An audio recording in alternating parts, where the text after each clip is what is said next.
Thank you all.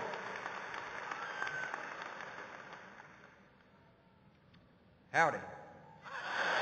I am thrilled to be back in Aggie land. And it's always an honor to be introduced by the President of the United States, especially when he's your dad. And how about Mom? Mom, I've been meaning to say this publicly for a long time. Thanks. Thanks for the gray hair.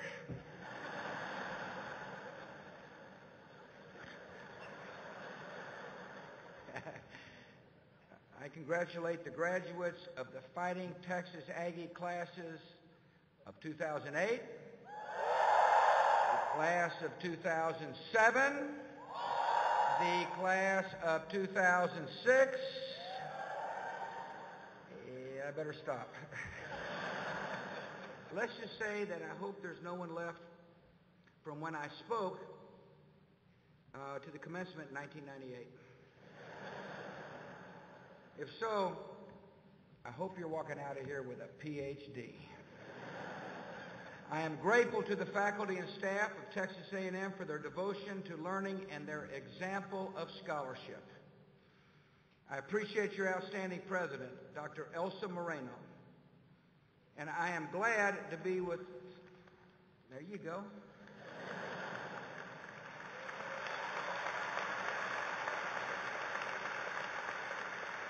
And I am glad to have traveled from Washington today with three fine Aggies representing Texas in the United States Congress, Congressman Chet Edwards, Joe Barton, and Jeb Heinzerling.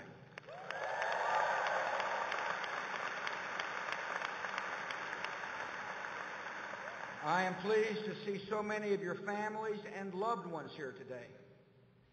While you bled maroon, they bled a lot of green. So please join me in thanking all those whose support made it possible for you to reach this proud day.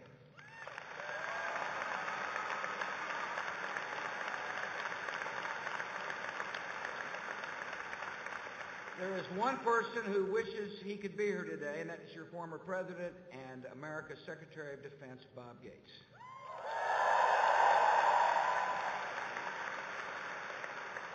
You know, he's got an excused absence. It's not like he's over at the Dixie Chicken. He's traveling to the Middle East, consulting with our generals, and showing his support for the men and women of the United States Armed Forces.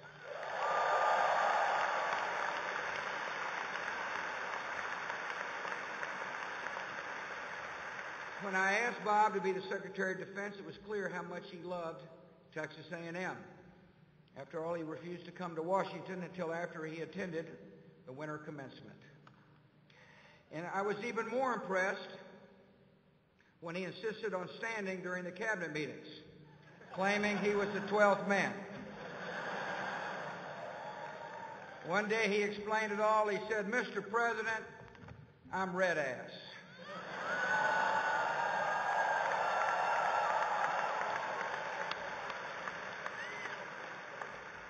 I'll say this for A&M, you got some mighty fine traditions. Back in my day, I think I would have enjoyed dunking my ring. I would have loved to have taken Laura to midnight yell. I especially like the traditions around Reveille. Anytime she barks during a class lecture, everyone in the room is dismissed. I wish you'd have been there for some of those press conferences.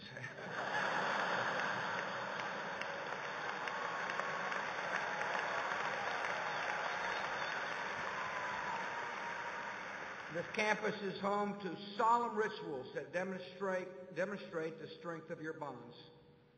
In playing of silver taps to honored fallen classmates, in the reunion of students and alumni to read the roll call at muster, and in wearing of your timeless rings, you affirm a powerful truth. Once an Aggie, always an Aggie. Traditions like these are central to the A&M experience, and so is academic excellence. And all of you will benefit from your rigorous courses of study. I suspect you'll also find that some of your most important learning took place outside the classroom, in the friendships you formed, perspective you gained, and the things you discovered about yourself.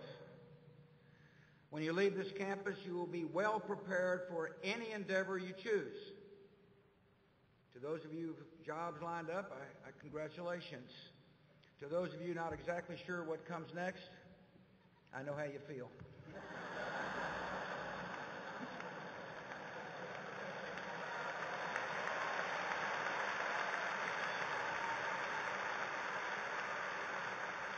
As our days in the White House wind down, we're going through a series of lasts. Pardon my last Thanksgiving turkey. Laura decorated for her last Christmas in the White House. And Barney bit his last reporter. Or at least that's what we hope. This is also my last commencement address as president. And it is fitting that it takes place here in Texas, where I have been so blessed over the years. I was raised here by wonderful parents, surrounded by brothers and sisters whose love still sustains me.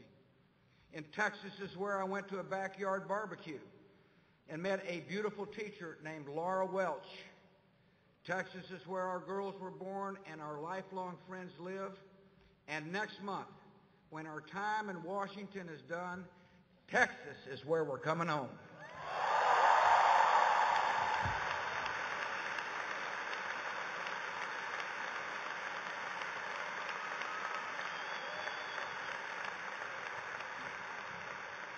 These days I'm asked a lot about my time as president.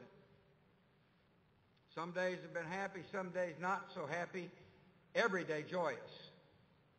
It's been a tremendous privilege. I have traveled across our nation and to 74 countries around the world. I have slept in Buckingham Palace. I have feasted in the desert of Abu Dhabi. I've watched the sunrise in Jerusalem. I have spoken to campaign rallies in packed stadiums and to hundreds of thousands in Romania's Revolution Square. I've taken Marine One into America's biggest cities and visited many of our smallest towns. Through it all, nothing has inspired me more than the character of the American people, the acts of courage and service that sustain our free society and make this the greatest nation on earth.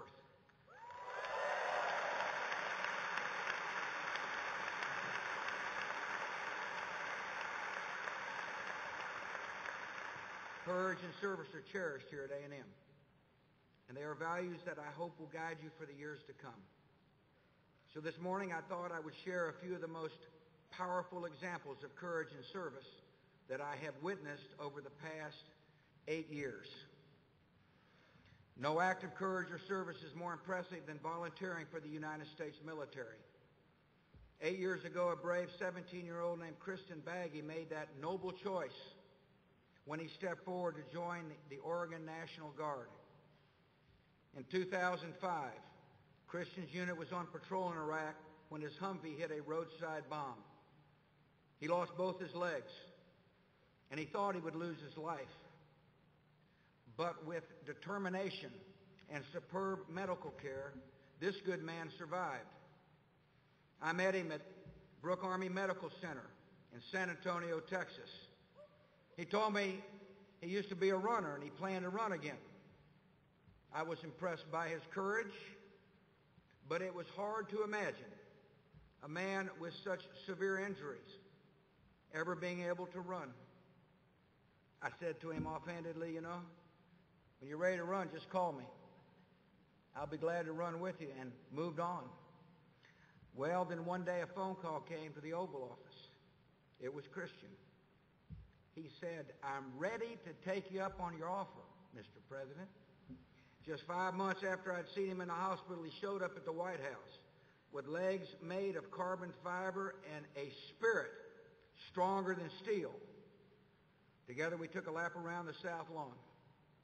I'll admit he left his commander-in-chief in the dust, And he left me with great admiration for his unshakable determination, his upbeat spirit, and his inspiring example for all Americans.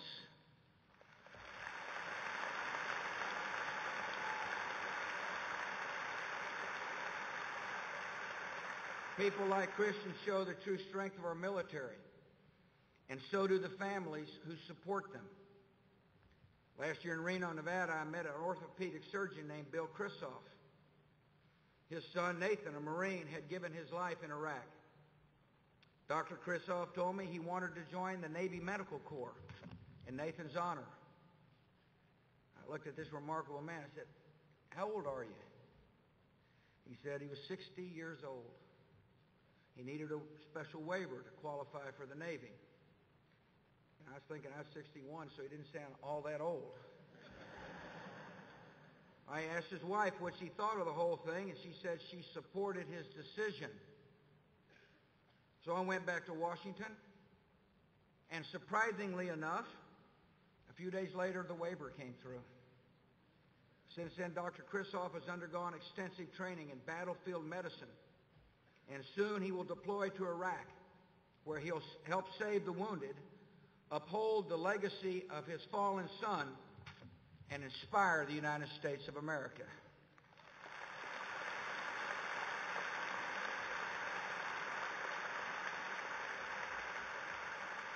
Petty Officer Greg Guillory is also in the Navy, but that is not the only way he serves. Greg lost his mother in a car accident at a young age, and his stepmother suffered from a serious drug addiction. Greg earned a 4-year scholarship to play college football. He was a high school player here in the state of Texas. But he turned down that scholarship so he could stay home to help his family confront its problems.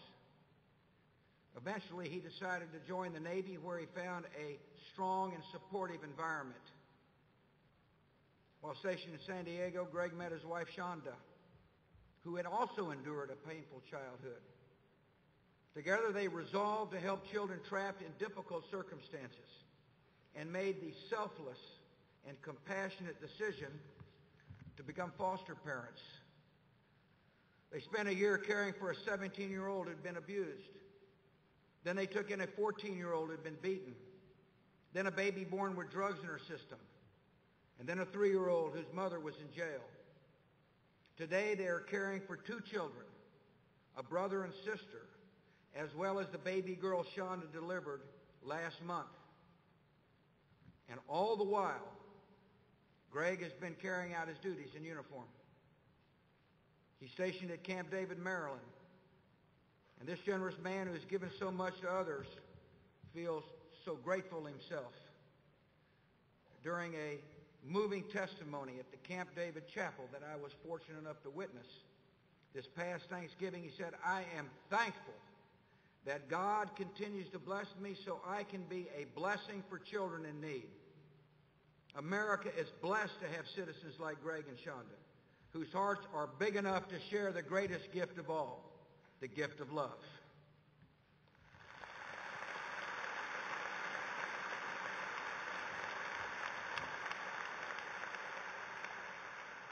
Kendrick Kennedy shared that gift too after Hurricane Katrina struck his hometown of Biloxi, Mississippi. Even though his own house had been damaged, Kendrick put others first, helping family members find shelter and cleaning up debris in neighbors' yards. There's another piece of the story. Kendrick is blind. A few years before the storm, he lost his sight and his job. But he refused to let that hold him back. He enrolled at Mississippi Gulf Coast Community College. I met him there when I spoke at his commencement. He went on to the University of Southern Mississippi, where he became the first blind student to graduate summa cum laude. Now he's in law school in Ole Miss. And this good man has set a high goal to serve our country as a justice on the Supreme Court.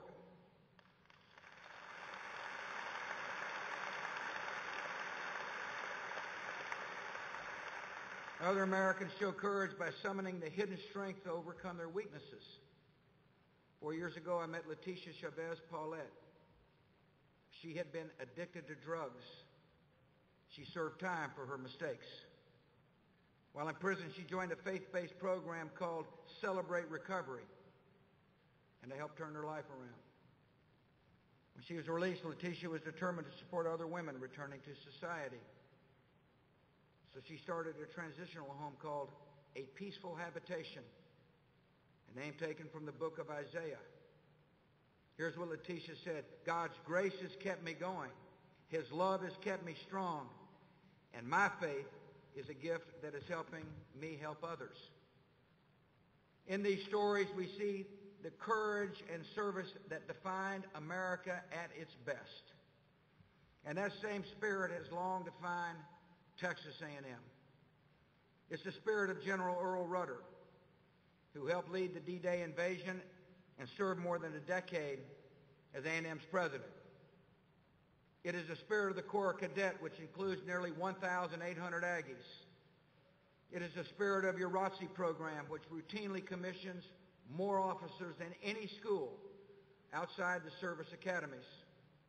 It's the spirit of the 21 Aggies who've given their lives to keep America safe since September the 11th, 2001. A sacrifice that will be honored forever by your Freedom from Terrorism Memorial. That same spirit is visible on this campus in many ways beyond the military. A&M is home to the big event, the largest student-run community service project in the nation. After Hurricane Ike hit the Texas coast, you welcomed more than 1,600 Sea Aggies from A&M's Galveston campus to College Station.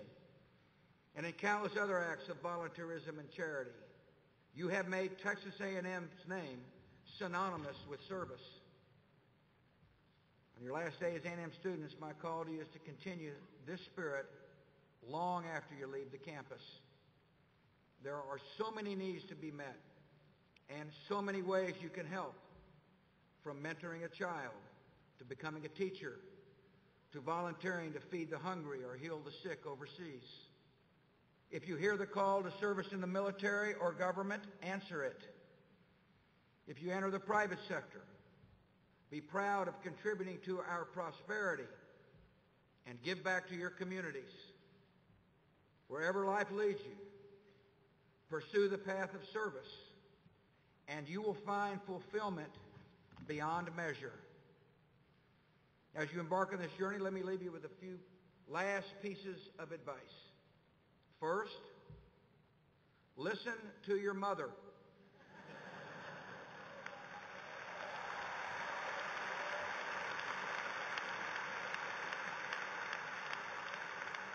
As you can see, Mom is out of the hospital and everything is back to normal. After all, she's still telling me what to do. Second, develop a set of principles to live by, convictions and ideals to guide your course. There will be times when people tell you a different way is more accepted or popular. Remember that popularity is as fleeting as the Texas wind. Character and conscience are as sturdy as the oaks on this campus. If you go home at night, look in the mirror and be satisfied that you have done what is right, you will pass the only test that matters.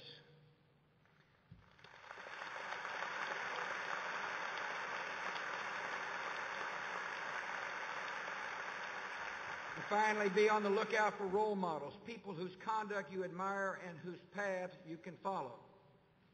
With that in mind, I have one last example of courage and service. It's the story of a young man who left comfort behind to answer his nation's call, became the youngest pilot in the Navy, and nearly gave his life in World War II. When he came back home, he devoted his career to public service and proved that success in politics can be accomplished with decency and grace. He reached the pinnacle in government, but he defines his life by other roles.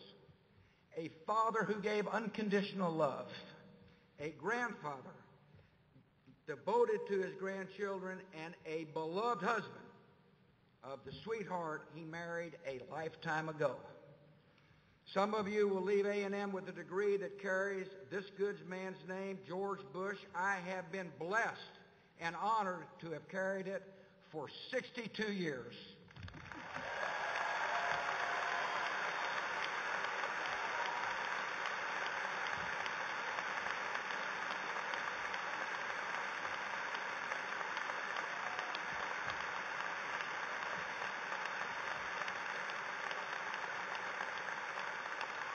I want to thank you. I want to thank you for the opportunity to share this special day with you. I congratulate you. When I leave office next month, I will depart confident in the future of our country because I have faith in each of you. I will depart uplifted by the many acts of courage and service that I have witnessed these past 8 years. I will depart grateful for the outpouring of support and prayers that have strengthened Laura and me. And I will depart ready to come home to the people I have missed in the place I love, the state of Texas.